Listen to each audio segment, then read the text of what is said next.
evening from Los Angeles, California. I'm Dr. Ryan Ava. We are just 3 days from the final election of the 2022 cycle, the Senate race in Georgia. Democrat incumbent Raphael Warnock facing off against Republican challenger Herschel Walker. And we have seen record turnout in early voting with more than 1.85 million Georgians casting ballots already. This is literally the final home stretch here for this runoff election, and despite the fact that it may not look as busy as one would imagine it would be for both candidates, I will say the incumbent Senator Raphael Warnock holding several events today in Atlanta and in Augusta, Georgia, and also several events tomorrow as well.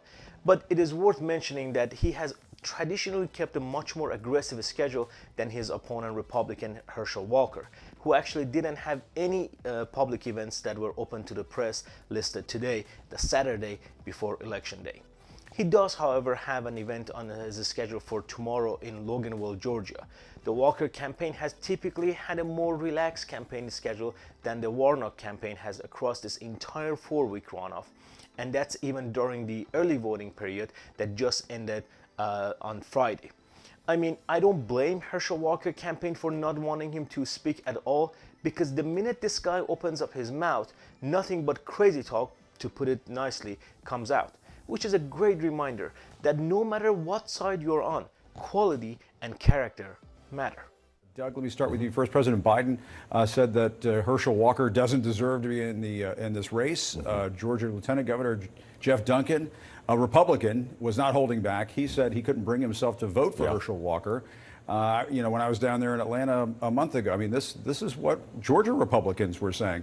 What do you think the GOP should learn from this runoff, this Senate race? What we should learn from the entire elections from last month. Mitch McConnell was right. Candidate quality matters. And, you know, in campaigns and in football, time of possession is important. Herschel Walker knows that better than anybody.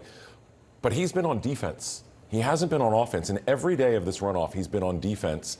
He's struggled with any kind of a quality message. He's not getting good news out there. He says bizarre things. Bizarre is actually a kind way to put it. So Warnock is in the driver's seat here, and it's why Mitch McConnell, when we write the autopsy, the RNC's looking at this now, of what went wrong in 2022. Quality of candidates is top of the list. All right, and Keith, let me turn to you. Van Jones has called this a decision between the pride of a community and the shame of a community. What do you see in this runoff between these two candidates? Well, I think he's right, Jim. You know, I don't know anyone in Georgia or anywhere else who honestly, seriously thinks that Herschel Walker from Texas is qualified to be United States Senator from Georgia. Never mind the fact that he hasn't lived in the state and hasn't voted in the state, but clearly he has no experience, no preparation, no knowledge to be able to take on this job. And he's going against somebody like Raphael Warnock, who's an experienced legislator, who has worked in the community, who has voted in the community, and people can see the difference. So at this point, it's not a question about persuasion, it's about turnout. Anything can happen in this election, and we've seen that in previous elections in the past. It's just a question of which campaign can get out its voters to the polls through the early voting, which has already ended, and all the way till Tuesday. And Doug, and then there was this moment when former President Barack Obama seized on some unusual remarks from Herschel Walker about werewolves. Let's watch. I don't know if you know vampires are cool people, are they not? But I'm tell you something that I found out. A werewolf can kill a vampire. Did you know that? I never knew that, so I didn't want to be a vampire anymore. I want to be a werewolf. Mr. Walker has been talking about issues that are of great importance to the people of Georgia, like whether it's better to be a vampire or a werewolf.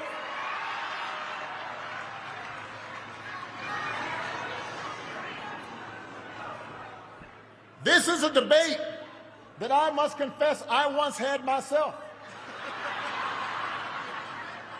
When I was 7. Then I grew up. As far as I'm concerned, he can be anything he wants to be, except for a United States Senator. Doug, your thoughts? Werewolf, vampire, which is worse? Well, Senate. is worse.